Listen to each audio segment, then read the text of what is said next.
Welcome to Entrepreneur S.O.S. with your hosts, Monique Mull and Sandy Calling. We help business owners navigate the often complex world of entrepreneurship. Each week, we share expert advice or real-life experiences from successful entrepreneurs who have faced and overcome the challenges of building a business. Whether you're just starting out or looking to take your business to the next level, this podcast is designed to help you. So join us each week and let's grow your business together. Don't forget to subscribe, leave a review, as it helps us reach more entrepreneurs just like you. And today, we are talking all about confidence. We're going to give you 6 simple hacks to boost your confidence. Tried and true. I feel like this is a big one for a lot of people. Confidence is big. Absolutely. Absolutely. It is for me, for sure. Or, overcoming those challenges and becoming more confident, for sure. Yeah, I feel like there's always another layer. That's the thing with confidence, is just when you get to a point where you feel confident with something else, there's always going to be something else in your life that you're like, I can't do this. I don't feel good. So it's, these little hacks we're going to give you are what Sandy and I have used to help us move up that rung of the ladder every time there's something that we're a little bit scared. And there's always that next layer. So what do you do, Monique? What is your... Well, we have 6 different ones. So one of the ones that I love to do, one of my favorite things that I've done over the years as I've built myself up is I use affirmations, but I'm going to premise this because I really believe that affirmations don't work for everyone. For a long time, they didn't work for me. And I'll tell you why, because I couldn't believe my own bullshit, right? I can't say I'm a millionaire when I know I'm not a millionaire. I can't say I'm successful when I knew I had 2 pennies to rub together. My brain just didn't allow for that. I couldn't believe something that I didn't have the faith it forward yet. I didn't have that. So I use affirmations when they apply and I know that I can embrace them. So I am amazing. I am self-worthy. I am beautiful. I can do all of those things. But if there's something that I don't believe, I learned a trick that was a game changer for me, Sandy. Absolute game changer. So I read a book by a man named Noah St. John. We will link it in the show notes because if you struggle with, never believing your own BS and you've tried to really embrace that, this trick will help you. And it's a short but very powerful book. He does something called affirmations, which is different. So the way our brains work, if you have a specific kind of brain, maybe is you don't always believe what you're saying, is you can ask yourself a question and your brain will automatically go into searching for the solution. So when I had 2 pennies to rub in together and I was in debt for $40,000 living in a room in someone's house, I couldn't just look in the mirror and say, I am successful. The surroundings did not match up. So I asked myself, why am I so successful? And then my brain would start giving me the answers. Why are people attracted to my business? Why are clients coming to me on a daily basis? Why am I so magnetic? Any of those kinds of questions that a lot of entrepreneurs ask themselves or say to themselves, I am amazing, I am magnetic, I am successful, I am worthy. All of those things can be turned into a question, which will then put your brain into seek mode. And you will find the answer. Your brain will automatically start to find the answer. Like, well, you're magnetic because of this. You're beautiful because of this. You're successful because you've done this. And then it starts to build that confidence and inner belief that you are successful. Whether it was just you won a trophy when you were in 6th grade that pops up, guess what? You won a trophy when you were in 6th grade and you were successful. Don't knock it. Exactly. Your brain does that. It helps you reinforce what you're looking for, but it's understanding that not everybody is in a place where they can believe it because our surroundings don't always allow for that. And that was a game changer for me and made a lot of differences in how I move forward in my business. And what helped me go from struggling okay living in one room in someone's house to almost six figures in a very short amount of time because I changed my mindset using that. I Mm-hmm. changed my confidence. Mm-hmm. So Mm-hmm. how I about love you? that. What's a technique you've used? So tying into that, affirmations, and I agree with you. I think they're very powerful for certain people, but like everything, not everything is for everybody, right? So for me, a big one is visualization. I visualize a lot. So if there's a situation or a thing or something that throws me off, I just visualize being successful, being confident, being calm, being whatever. And I literally see myself there, which kind of ties a little bit for me into meditation because I'm a big meditator. And a lot of times I'll do that walking too. Like I also visualize, things that are kind of like not on the horizon yet, but I see myself in those situations shine. Like I literally, and I have trained my brain to close my eyes and it's like, whoop, beam me up, Scotty. And I'm in that situation and I'm confident and I'm calm. I literally beam me up. Like, I mean, I don't say that, but that's kind of Well, like you what I should do. now because it's like, beam me up, Scotty. Beam Like, me up, that's Scotty. great. So that's I had to do a task that I was a little nervous about or whatever.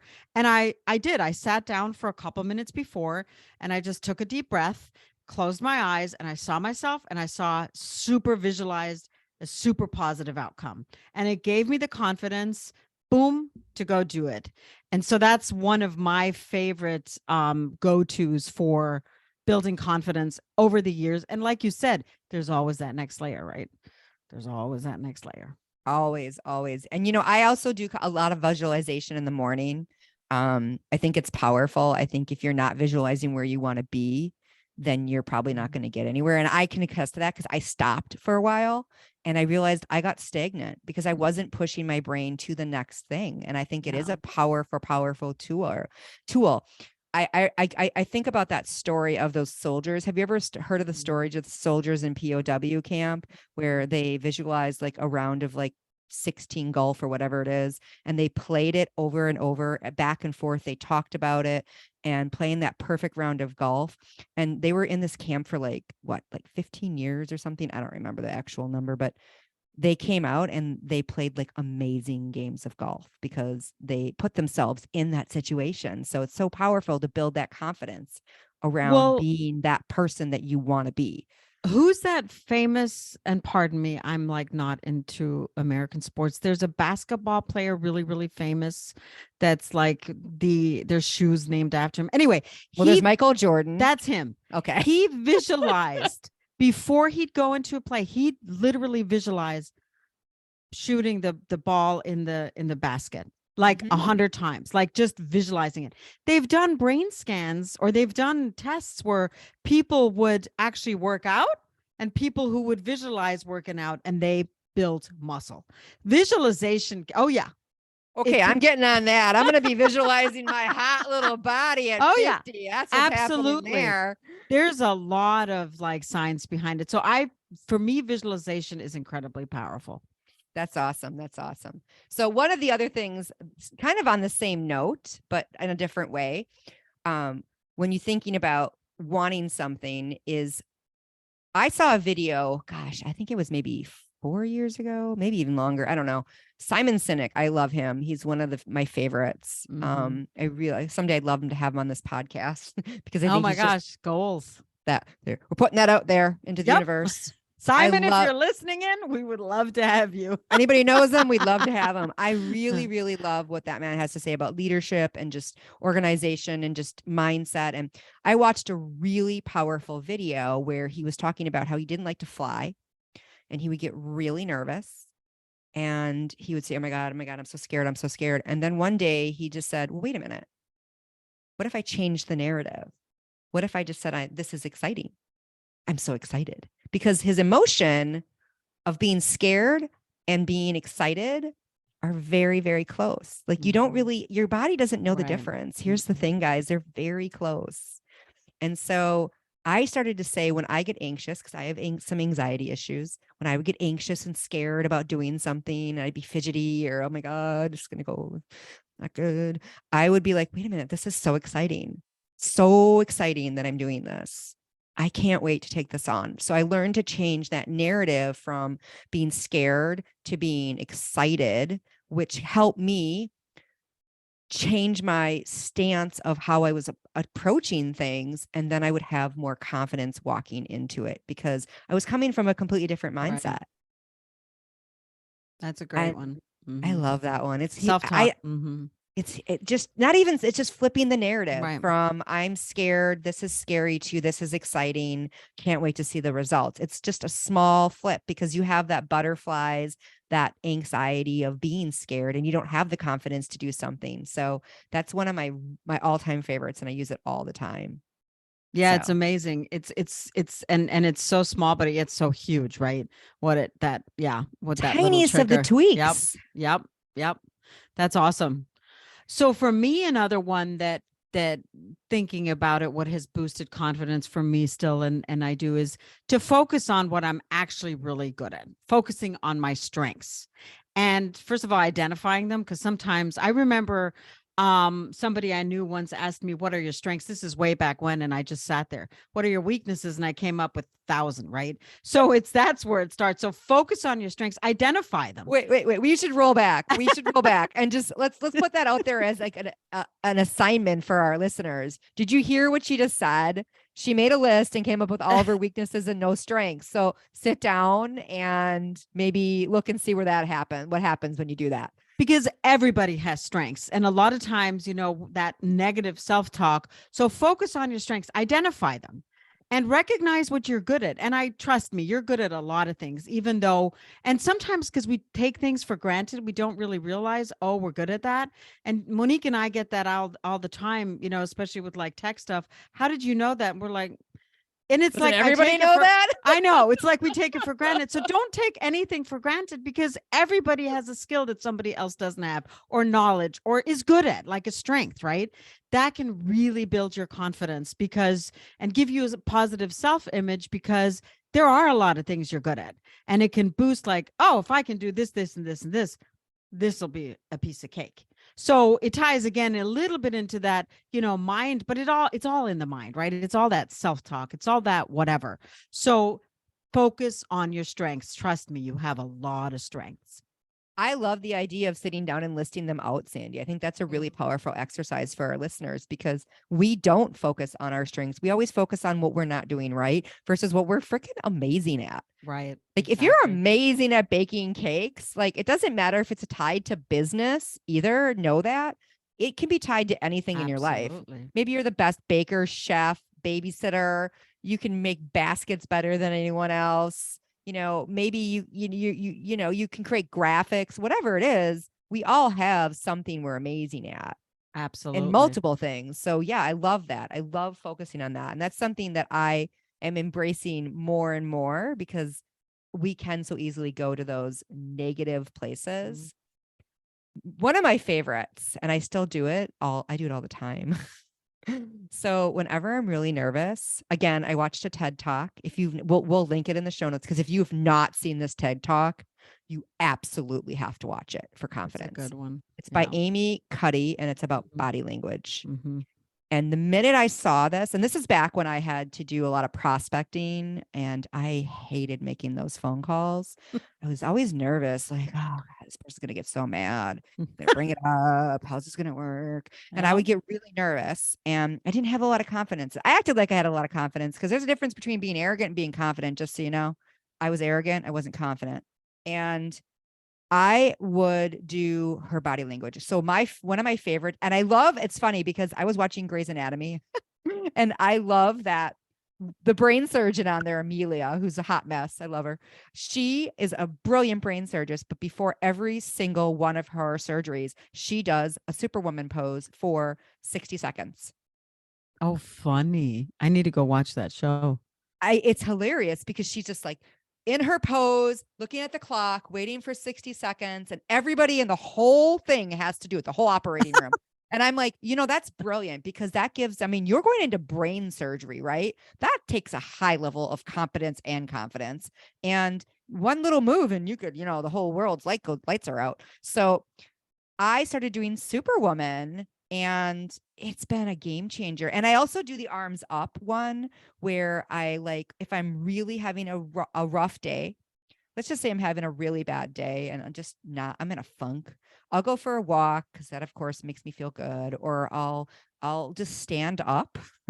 I'll put on some good music and I'll put my arms up in the air because that signifies abundance and joy. And I'm telling you, sooner or later, you're like, oh, I feel better. Shifting the energy, makes a huge difference. Yeah. Yeah. Mhm. So there are a bunch of different body languages. There's power hand moves you can do. There's standing poses. There's ones that you can put the feet up on the desk and just do that before you do something. I wouldn't suggest doing it during a meeting. It's a little bit, but it's a power move. And it's all these things, these little nuance that you can do with your body, which then signals to your brain, she's a freaking rock star. Yeah. And that's amazing. yeah, it's been a game changer. So I do it whenever I'm like, Superwoman. Superwoman, I'm I awesome. love it. Yeah. I love So it. Love it. That's awesome. yeah. Yeah. Yeah, I had forgotten about that one. It's true though. It's your whole energy shifts and everything changes when you go into some kind of a power pose or whatever. So Yeah. glad you mentioned that because I did forget about that one. So to boost my confidence, I do something, and I don't want to say every day. For a while, I was doing it every day. It was a habit when I was in a different place. But now I really try to, on a regular basis, step out of my comfort zone. Do something that may not be the most comfortable for me. Learning a new skill set, being vulnerable on social media, doing an exercise I've never done. Doesn't all have to be um, tied to entrepreneurship, right? Anything. I actually, for a while, had this vision of this is the ultimate for me stepping out of my comfort zone is to hold a tarantula. Yeah, you're on your own there. I've touched a tarantula. I was actually in Zion many years ago at an event, and we went hiking in Zion and we walked on the path, and here was this massive, and I went and and then somebody said, don't touch it because you could wake it up or whatever. And I just went. But another thing is I want to skydive. I don't want to skydive, but I'm going to skydive. And I promised my son because he can't wait to go skydiving. And I'm like, oh my God. So and we were actually going to do it. And then COVID came. So skydiving.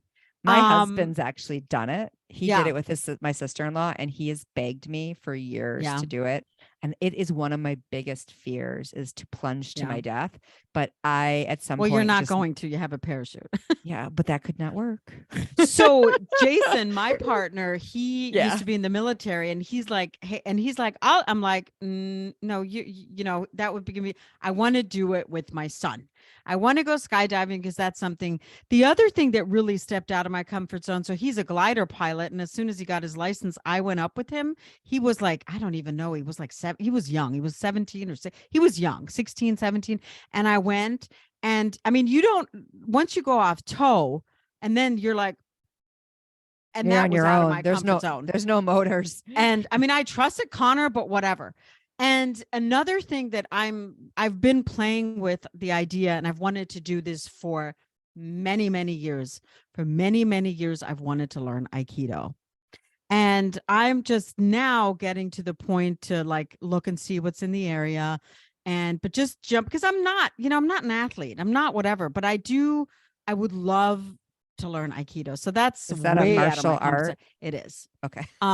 It is. And so I'm looking at gym, but so it doesn't matter, if it's whatever it is, stepping outside of my comfort zone and realizing, oh, you did touch that tarantula. You did skydive. That boosts confidence tremendously for me.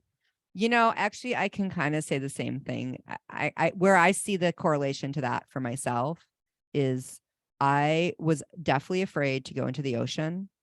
And 12 years ago, we were in Jamaica with my husband, and he is like extreme sports. He wants to squirrel suit. I don't, whatever. Yeah, Connor too. Yeah, whatever. Base jump and all that. No thanks. There's some limitations for Bungee myself. jump. Yeah, yeah. So anyway, so we're in Jamaica and he wants to go scuba diving, and I'm like, what? I'm like, I'd never gone in the ocean above my knees, and it was crystal clear, so that helped. But we took a scuba course. I was the last person off the boat. I was shaking. I was so scared. Now, mind you, we're going down like 35 feet, and I'm thinking like, this is forever. It's like, and then I did it. And I was the last person on the boat because I absolutely loved it. So it's interesting because what you think is so, so scary, once you do it, it may not be, and you may love it, but it's that story we tell ourselves. And it did help me build confidence to do other things then. Like I became a little bit more adventurous, and I started to want to do things that like, now I'm like Miss Outdoorsy because of that experience. It gave me the confidence to try new things that I normally wouldn't have done. Right. And so I think there is something really big to that, Sandy. I think there's a girl. Have you seen it? She did like I think you remember the 100 Fear girl. Amy Poehler. Amy Poehler. That's her name. Yep. Yeah, if you haven't looked her up, it's great. She's look great. Her up. She's great. And she went after all these fears and built confidence. And I think that's just brilliant. Brilliant. Yep, absolutely. So I always say, don't believe everything you think, right? I even tell myself that, stop with your story, right? So confidence, again, for me, there's always something else. There's always something else. There's always something else. But for me, also just trying to always work on bettering myself, and it also leads to success. And I don't mean financial success. I don't mean, like entrepreneurial success, but success is how I show up, how I am. And that's super important to me. So hope these tips helped a little bit. Yeah. I mean, these are some good hacks that you can apply right now today. You do not need to have anything special.